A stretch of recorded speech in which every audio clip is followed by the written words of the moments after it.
ಜೈ ಶ್ರೀರಾಮ್, ಜೈ ಆಂಜನೇಯ. ಎಲ್ಲರಿಗೂ ನಮಸ್ಕಾರ. ಇಂದಿನ ಸಂಚಿಕೆಗೆ ನಿಮ್ಮೆಲ್ಲರಿಗೂ ಪ್ರೀತಿಯ ಸ್ವಾಗತ. ನಾನು ನಿಮ್ಮ ಮೀನಾಕ್ಷಿ ಟಿ. ಹಿಂದಿನ ಸಂಚಿಕೆಯಲ್ಲಿ ರಾಮ ಮತ್ತು ಲಕ್ಷ್ಮಣರಿಬ್ಬರು ವಿಶ್ವಾಮಿತ್ರರು ನಡೆಸ್ತಾ ಇರ್ತಕ್ಕಂಥ ಒಂದು ಯಜ್ಞವನ್ನು ಕಾಯ್ತಾ ಇರ್ತಾರೆ. ಅದೇ ಸಮಯಕ್ಕೆ ಯಜ್ಞಕುಂಡದ ಒಂದು ಕೊನೆಯ ಹಂತ ಬರುತ್ತೆ. ಆ ಹಂತ ಸಮೀಪಿಸುವಾಗ ಈ ಮಾರೀಚ ಮತ್ತು ಸುಬಾಹು ಇಬ್ಬರು ಅವರ ಉಪಟಳವನ್ನು ಶುರು ಮಾಡ್ತಾರೆ. ಯಜ್ಞಕುಂಡದ ಮೇಲೆ ರಕ್ತದ ಮಳೆಯನ್ನು ಸುರಿಸುತ್ತಾರೆ. ಅದಾದಮೇಲೆ ಏನಾಯಿತು ಅನ್ನೋದ್ರ ಬಗ್ಗೆ ನಾನಿವಾಗ ತಿಳಿಸ್ಕೊಡ್ತೀನಿ, ಬನ್ನಿ. ರಾಮ ಮೇಲೆ ನೋಡಿದ ಮಾರೀಚ ಸುಬಾಹುಗಳು ಅವನ ಕಡೆಯೇ ಧಾವಿಸಿ ಬರುತ್ತಿದ್ದಾರೆ. ರಾಮನಿಗೆ ಭಯಂಕರ ಸಿಟ್ಟು ಬಂತು. ರಾಮ ಲಕ್ಷ್ಮಣರಿಬ್ಬರು 100 ಬಾಣಗಳನ್ನು ಬಿಟ್ಟು ಯಜ್ಞ ವೇದಿಕೆಯ ಮೇಲೆ ಒಂದು ದೊಡ್ಡ ಚಪ್ಪರವನ್ನೇ ಕಟ್ಟಿಬಿಟ್ಟರು. ರಕ್ತದ ಒಂದು ಹನಿಯು ಕೂಡ ಯಜ್ಞ ಕುಂಡದಲ್ಲಿ ಬೀಳದಂತೆ ವ್ಯವಸ್ಥೆ ಮಾಡಿದರು. ನಂತರ ರಾಮನು ಮಾರೀಚನ ಮೇಲೆ ಮಾನವಾಸ್ತ್ರವನ್ನ ಪ್ರಯೋಗಿಸಿದ. ಮಾನವಾಸ್ತ್ರವು ಮಾರೀಚನಿಗೆ ತಾಕಿದ ಕೂಡಲೇ ಅವನ ಜ್ಞಾನ ತಪ್ಪಿತು. ಅವನು ತರಗೆಲೆಯಂತೆ ಗಾಳಿಯಲ್ಲಿ ತೇಲಿಕೊಂಡು ಹೋದ. 100 ಮೈಲಿ ದೂರದಲ್ಲಿದ್ದ ಸಮುದ್ರದಲ್ಲಿ ಬಿದ್ದು ಮುಳುಮುಳುಗಿ ಸಮುದ್ರದ ನೀರು ಕುಡಿದ. ಸಮುದ್ರದ ಅಲೆಗಳು ಅವನನ್ನ ತೀರಕ್ಕೆ ಎತ್ತಿ ಬಿಸಾಕಿದವು. ಆಗ್ನೇಯಾಸ್ತ್ರದಿಂದ ಸುಬಾಹು ಅಲ್ಲಿಯೇ ಸತ್ತು ಬಿದ್ದ. ಮಾರೀಚ ಮತ್ತು ಸುಬಾಹುಗಳ ಕಾಟ ಕೊನೆಗೊಂಡಿದ್ದರಿಂದ ಅಲ್ಲಿ ನೆರೆದಿದ್ದ ಋಷಿ ಮುನಿಗಳಿಗೆ ಅತ್ಯಾನಂದವಾಯಿತು. ಅವರೆಲ್ಲರೂ ರಾಮನನ್ನ ಪರಿಪರಿಯಾಗಿ ಹಾಡಿ ಹೊಗಳಿದರು.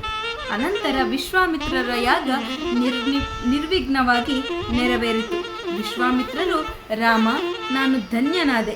ನೀನು ನಿನ್ನ ತಂದೆಯ ಅಪೇಕ್ಷೆಯನ್ನು ಈಡೇರಿಸಿದೆ.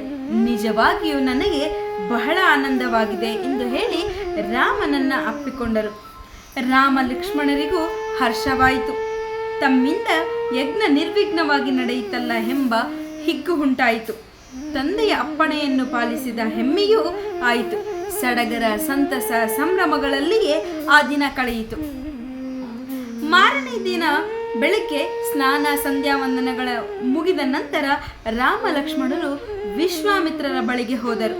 ವಿಶ್ವಾಮಿತ್ರರ ಸುತ್ತಲೂ ಅನೇಕ ಋಷಿಗಳು ನೆರೆದಿದ್ದರು. ಯಾಗದ ಯಶಸ್ಸಿನಿಂದಾಗಿ ವಿಶ್ವಾಮಿತ್ರರ ಕಾಂತಿ ಇಮ್ಮಡಿಸಿತು. ಅವರು ಅಗ್ನಿಯಂತೆ ಪ್ರಜ್ವಲಿಸುತ್ತಿದ್ದರು. ರಾಮ ಲಕ್ಷ್ಮಣರು ಅವರಿಗೆ ನಮಸ್ಕರಿಸಿದರು. ವಿಶ್ವಾಮಿತ್ರರು ಸ್ನೇಹ ಭಾವದಿಂದ ಮುಗುಳ್ನಗುತ್ತಾ, ರಾಮ, ಸದ್ಯಕ್ಕೆ ನಮ್ಮ ಇಲ್ಲಿನ ಕೆಲಸ ಮುಗಿಯಿತು. ಇಲ್ಲಿಂದ ನಾವು ಹೊರಡೋಣ. ಇನ್ನೊಂದು ಕಾರ್ಯ ಮುಗಿಸಿ ಅದಾದ ನಂತರ ಅಯೋಧ್ಯೆಗೆ ಹಿಂದಿರುಗೋಣ ಅಂತ ಹೇಳ್ತಾರೆ. ಈ ಸಂಚಿಕೆಯ ಸಾರಾಂಶ ಇಷ್ಟೇ. ಈ ರಾಮ ಲಕ್ಷ್ಮಣರಿಬ್ಬರು ಕೂಡ ಒಂದು ಯಜ್ಞದ ಜವಾಬ್ದಾರಿಯನ್ನು ವಹಿಸ್ಕೊಂಡಿರ್ತಾರೆ. ಅಂದರೆ ಮಾರೀಚ ಮತ್ತು ಸುಬಾಹುಗಳ ತೊಂದರೆಯಿಂದ ಯಜ್ಞ ನಿಲ್ಲಬಾರ್ದು ಅನ್ನೋ ಒಂದು ಜವಾಬ್ದಾರಿಯನ್ನು ತಗೊಂಡಿರ್ತಾರೆ. ಅವರು ಸುತ್ತಲೂ ಕಾವಲನ್ನು ಕಾಯ್ತಾ ಇರ್ತಾರೆ. ಅದೇ ಸಮಯಕ್ಕೆ ಯಜ್ಞಕುಂಡದ ಅಂದರೆ ಆ ಯಾಗದ ಕೊನೆಯ ಘಟ್ಟ ಸಮೀಪಿಸುತ್ತದೆ. ಅದೇ ಸಮಯಕ್ಕೆ ಸರಿಯಾಗಿ ಈ ಮಾರೀಚ ಮತ್ತು ಸುಬಾಹು ತಮ್ಮ ಉಪಟಳವನ್ನು ಶುರು ಮಾಡ್ತಾರೆ. ಯಜ್ಞ ವೇದಿಕೆಯ ಮೇಲೆ, ಯಜ್ಞಕುಂಡದ ಮೇಲೆ ರಕ್ತದ ಮಳೆಯನ್ನು ಸುರಿಸ್ತಾರೆ. ಈ ರಾಮ ಲಕ್ಷ್ಮಣರು ಮಾರೀಚ ಮತ್ತು ಸುಬಾಹು ಬರೋದನ್ನು ನೋಡಿ ಎಚ್ಚೆತ್ಕೊಂತಾರೆ. ರಾಮನಿಗಂತೂ ಭಯಂಕರ ಸಿಟ್ಟು ಬರುತ್ತೆ. ಅವರಿಬ್ಬರು 100 ಬಾಣಗಳನ್ನು ಬಿಟ್ಟು ಆ ಯಜ್ಞ ವೇದಿಕೆಯ ಮೇಲೆ ಒಂದು ದೊಡ್ಡ ಚಪ್ಪರವನ್ನೇ ಕಟ್ಟಿಬಿಡ್ತಾರೆ. ಆ ಚಪ್ಪರದಿಂದಾಗಿ ಈ ಮಾರೀಚ ಸುಬಾಹುಗಳು ರಕ್ತದ ಮಳೆಯನ್ನು ಸುರಿಸ್ತಾ ಇರಬೇಕಾದ್ರೆ ಯಜ್ಞ ವೇದಿಕೆಯ ಮೇಲೆ ಒಂದು ತೊಟ್ಟು ರಕ್ತದ ಹನಿಯು ಕೂಡ ಬೀಳೋದಿಲ್ಲ. ಆಗ ಈ ರಾಮನಿಗೆ ಮೊದಲೇ ಕೋಪ ಬಂದಿರುತ್ತಲ್ವ, ಅದಾದ ನಂತರ ಮಾರೀಚನ ಮೇಲೆ ಒಂದು ಮಾನವಾಸ್ತ್ರವನ್ನ ಪ್ರಯೋಗ ಮಾಡ್ತಾನೆ. ಆ ಮಾನವಾಸ್ತ್ರದಿಂದ ಮಾರೀಚನಿಗೆ ಪ್ರಜ್ಞೆ ತಪ್ಪುತ್ತದೆ. ಹಾಗೆಯೇ ಅವನು ತರಗೆಲೆಯಂತೆ ಗಾಳಿಯಲ್ಲಿ ತೇಲಿಕೊಂಡು ಹೋಗುತ್ತಾನೆ. 100 ಮೈಲಿ ದೂರದಲ್ಲಿದ್ದ ಸಮುದ್ರದಲ್ಲಿ ಬೀಳ್ತಾನೆ. ಆ ಬಿದ್ದ ನಂತರ ಸಮುದ್ರದ ಅಲೆಗಳು ಅವನನ್ನ ಅಂದರೆ ಮಾರೀಚನನ್ನ ದೂರಕ್ಕೆ ಎತ್ತಿ ಬಿಸಾಕ್ತವೆ. ಹಾಗೆಯೇ ಆಗ್ನೇಯಾಸ್ತ್ರದಿಂದ ಈ ಸುಬಾಹುವನ್ನ ಅಲ್ಲೇ ಸುಟ್ಟು ಬಿಡ್ತಾನೆ ರಾಮ. ಇದರಿಂದಾಗಿ ಈ ಮಾರೀಚ ಮತ್ತು ಸುಬಾಹುಗಳ ತೊಂದರೆ ನಿರ್ವಿಘ್ನವಾಗಿ ಮುಗಿಯುತ್ತದೆ. ಹಾಗೆಯೇ ಯಜ್ಞ ಕೂಡ ಯಶಸ್ವಿಯಾಗುತ್ತದೆ. ಇದರಿಂದ ವಿಶ್ವಾಮಿತ್ರರಿಗೆ ಅತ್ಯಾನಂದವಾಗುತ್ತದೆ.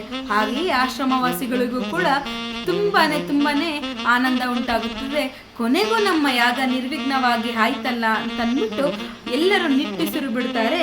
ಇದರಿಂದಾಗಿ ವಿಶ್ವಾಮಿತ್ರರು ಕೂಡ ಅವರ ತೇಜಸ್ಸು ಜಾಸ್ತಿ ಆಗಿರುತ್ತೆ, ಅವರ ಕಾಂತಿನೂ ಕೂಡ ಜಾಸ್ತಿ ಆಗಿರುತ್ತೆ. ಯಾಕಂದ್ರೆ ಯಾಗ ನಿರ್ವಿಘ್ನವಾಗಿ ಆಗಿದೆ ಅಲ್ಲ ಅಂತಂದ್ಬಿಟ್ಟು ಎಲ್ಲರಿಗೂ ಖುಷಿ ಆಗುತ್ತೆ. ಇತ್ತ ರಾಮ ಲಕ್ಷ್ಮಣರು ಕೂಡ ಒಂದು ನಿಟ್ಟುಸಿರನ್ನ ಬಿಡ್ತಾರೆ. ಏನಕ್ಕೆ ಅಂದ್ರೆ ನಮ್ಮಿಂದ ಯಾಗ ನಿರ್ವಿಘ್ನವಾಗಿ ನಡೀತಲ್ಲ, ನಮ್ಮ ತಂದೆಯ ಅಪೇಕ್ಷೆಯಂತೆ ನಾವು ವಿಶ್ವಾಮಿತ್ರರ ಒಂದು ಯಾಗವನ್ನ ನಿರ್ವಿಘ್ನವಾಗಿ ಯಶಸ್ವಿಯಾಗೋದಿಕ್ಕೆ ಭಾಗಿಯಾಗಿದ್ದೀವಲ್ವ ಅಂತಂದ್ಬಿಟ್ಟು ಅವರು ಕೂಡ ತುಂಬಾ ಖುಷಿಯಾಗಿರ್ತಾರೆ. ಮಾರನೇ ದಿನ ಬೆಳಗ್ಗೆ ಎದ್ದು ಅವರ ಸಂಧ್ಯಾ ವಂದನೆಗಳನ್ನ ಮುಗಿದ ನಂತರ ರಾಮ ಲಕ್ಷ್ಮಣರಿಬ್ಬರು ಕೂಡ ವಿಶ್ವಾಮಿತ್ರರ ಬಳಿಗೆ ಬರ್ತಾರೆ. ಅವರು ವಿಶ್ವಾಮಿತ್ರರ ಸುತ್ತ ಅನೇಕ ಋಷಿಮುನಿಗಳು ನೆರೆದಿರ್ತಾರೆ. ಅವರು ಕೂಡ ಖುಷಿಯಲ್ಲಿರ್ತಾರೆ. ಮಾರನೇ ದಿನನೂ ಕೂಡ ಹಾಗೆಯೇ ವಿಶ್ವಾಮಿತ್ರರಿಗೂ ಅವರ ತೇಜಸ್ಸಿನಿಂದ ತುಂಬ ಅತ್ಯಾನಂದವಾಗಿರ್ತಾರೆ. ಇವರು ಹೋಗಿ ಅವರಿಗೆ ಅಂದರೆ ವಿಶ್ವಾಮಿತ್ರರಿಗೆ ನಮಸ್ಕರಿಸುತ್ತಾರೆ. ಆಗ ವಿಶ್ವಾಮಿತ್ರರು ಮುಗುಳ್ನಕ್ಕೂ ಒಂದು ಸ್ನೇಹ ಭಾವದಿಂದ ರಾಮನಿಗೆ ಹೇಳ್ತಾನೆ, ರಾಮ, ನಿಮ್ಮಿಂದ ನನ್ನ ಯಜ್ಞ ಈಗ ನಿರ್ವಿಘ್ನವಾಗಿ ನೆರವೇರಿದೆ. ಇಲ್ಲಿಗೆ ಈ ನಮ್ಮ ಕಾರ್ಯ ಮುಗಿದಿದೆ. ಇದಾದ ನಂತರ ಸದ್ಯಕ್ಕೆ ನಮ್ಮ ಇಲ್ಲಿನ ಕೆಲಸ ಮುಗಿದಿದೆ. ಇಲ್ಲಿಂದ ನಾವು ಹೊರಡೋಣ. ಇನ್ನೊಂದು ಕಾರ್ಯ ಬಾಕಿ ಇದೆ, ಅದನ್ನು ಮುಗಿಸಿ ಅದಾದ ನಂತರ ನಾವು ಅಯೋಧ್ಯೆಗೆ ಹಿಂತಿರುಗೋಣ ಅಂತ ವಿಶ್ವಾಮಿತ್ರರು ರಾಮ ಲಕ್ಷ್ಮಣರಿಗೆ ಹೇಳ್ತಾ ಇದ್ದಾರೆ. ಈ ಮುಂದಿನ ಕಥಾ ಭಾಗವನ್ನು ಮುಂದಿನ ಸಂಚಿಕೆಯಲ್ಲಿ ನಿಮ್ಗೆ ಹೇಳ್ತೀನಿ. ಎಲ್ಲಿಗೆ ಹೊರಡ್ತಾರೆ, ಏನು ಮಾಡ್ತಾರೆ ಅನ್ನೋದ್ರ ಬಗ್ಗೆ ಇನ್ನೊಂದು ಸಂಚಿಕೆಯಲ್ಲಿ ತಿಳ್ಕೊಳ್ಳೋಣ. ಈ ಸಂಚಿಕೆಯನ್ನು ಇಲ್ಲಿಗೆ ಮುಗಿಸ್ತಾ ಇದ್ದೀನಿ. ನನ್ನ ವಿಡಿಯೋಸ್ ನಿಮಗೆ ಇಷ್ಟ ಆದರೆ ಲೈಕ್ ಮಾಡಿ, ಶೇರ್ ಮಾಡಿ, ಕಮೆಂಟ್ ಮಾಡಿ, ಹಾಗೆ ಫಾಲೋ ಕೂಡ ಮಾಡಿ. ಜೈ ಶ್ರೀರಾಮ್, ಜೈ ಆಂಜನೇಯ.